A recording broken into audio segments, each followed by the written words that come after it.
So as many of you may know, the one Escanor is coming out tomorrow.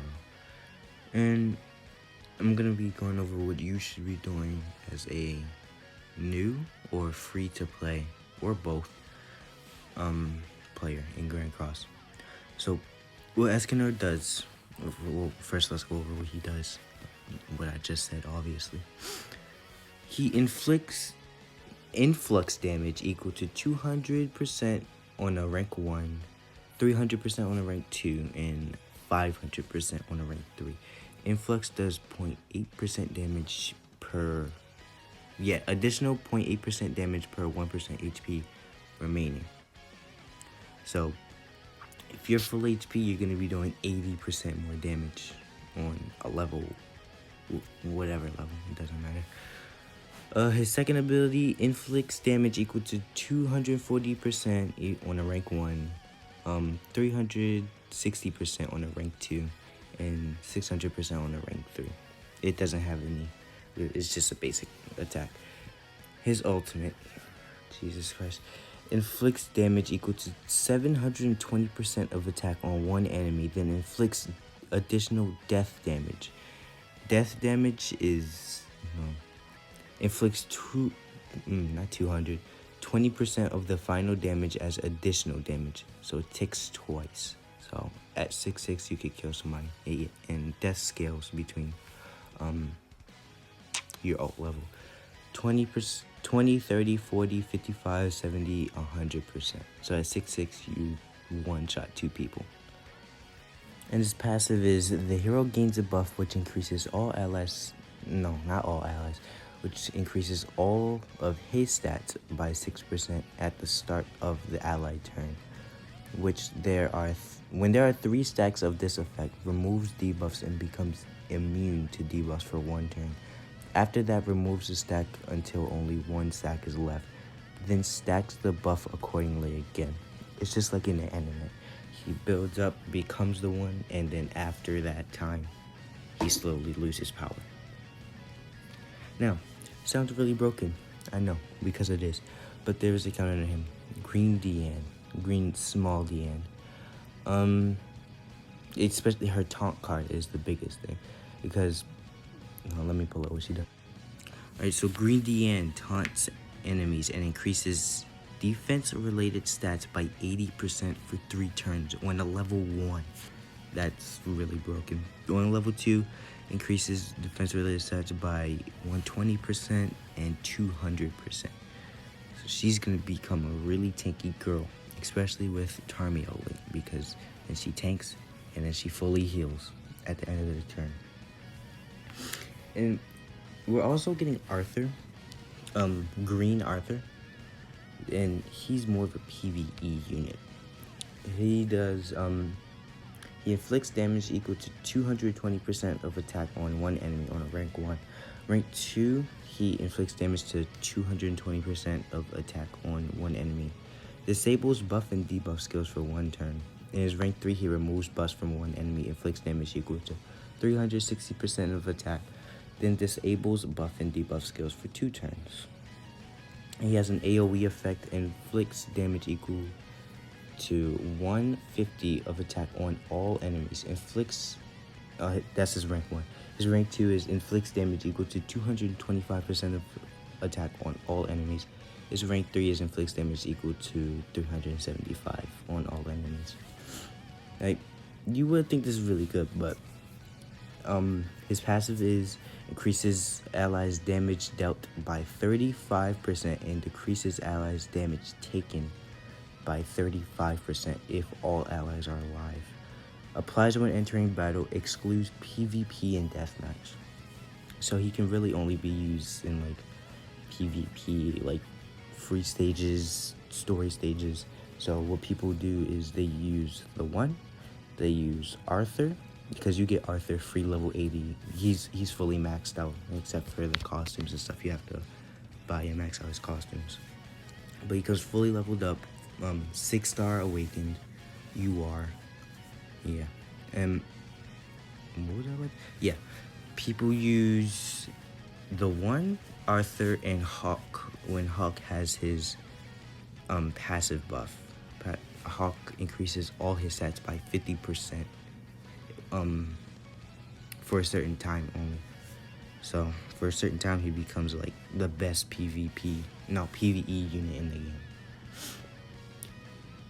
game. And the banner is not it's not too bad. We have the one Escanor, of course, the new Arthur, of course. We have Lost Vein Meliodas, Guys Elizabeth, Small Wing King, Red Demon Melly, Green Merlin, Green Escanor. It's a Red Escanor. It's not Green Escanor. Green Estarossa, Blue Droll, Red Zeldris, Red Roxy, Red Mono, Camilla, Green Shin, and Green Demon Hendrickson. The banner's not too bad. Alright, so this is what you can do for gems. Me, personally, I'm going for Escanor. Stop inviting me. I'm going for 6/6. I'm going for max costumes. I'm going for all his upgraded costumes. Full UR gear. And, so funny story, actually, about these. I used to sell upgrade cosmetics. I know, it was probably the dumbest thing I've ever done. Either that or when I was, like, pretty new to the game, I gave, Meliodas, a recovery bracelet. You are. Don't judge me, I was new. That is on the list for the dumbest things I've done in Grandcross. But I used to sell upgrade cosmetics because I never knew what they did. So I thought they just gave like double gold or something. I should have read it, honestly, because I didn't read it. So I was like, oh, this must give double gold. Let me sell it. And I regret it with all my heart. But yeah, so number one thing that I always recommend to people is do the story. The story will help you so much with gems, especially if you like complete all of these villages. Like max them out, you get 30 gems for maxing out a village.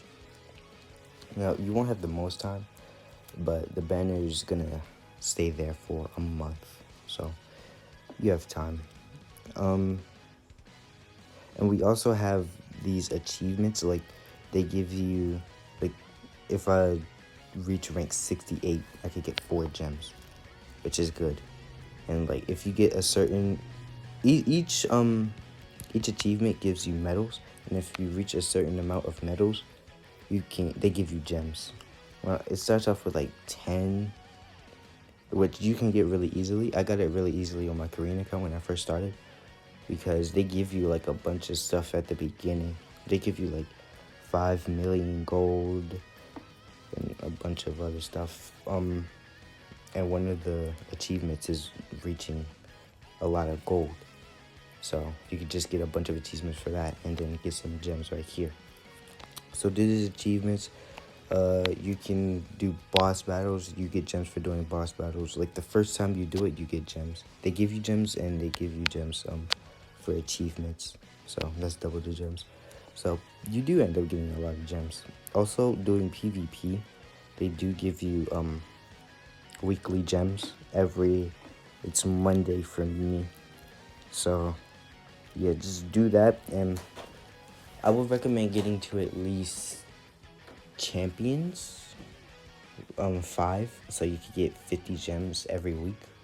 So all you need to do is get 10 gems throughout the week, and then once that day hits for PvP reset, then you can get about 60 gems, which is 2 multis, which is really good, essentially. What else is... Oh, Tower of Trials. If they ever have a tower... This isn't really for new players, but like people who've played the game for a bit, but don't really have a lot of gems. Do Tower of Trials because they do give you a lot of gems. They give you... I don't know. I think it's like 45, I think. And they also give you gems for doing Super Boss. Now, I'm not that high in Super Boss because I don't really care about points. I just wanted the costume. And guess what? I got it. But if you get a certain amount of points, you could get the higher you rank, the higher rewards you get. Top 100, you get 5 gems. Top 70, you get 10 gems. And top 50, you get 20. Alright, so with all that being said, a new player should be able to do maybe 2, if you're really like dedicated to the game and willing to grind all day, every day. A new player should be able to do maybe a rotation or 2. Yeah, I'd say maybe a rotation or 2 would be a fair amount. As I'm recording this, the game is in maintenance right now. It's in maintenance until 10:30 p.m. EST for me. So, yeah, the one's pretty close.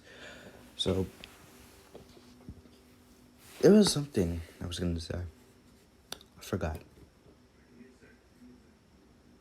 Yeah, I forgot. Whatever. Yeah. So, that's it for today's video. I'm not gonna do a summon video because I'm only gonna be doing 2 multis, and if I do that, it's gonna be like a 2-minute video.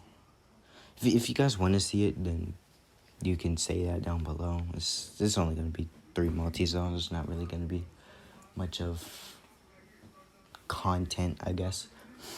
But yeah.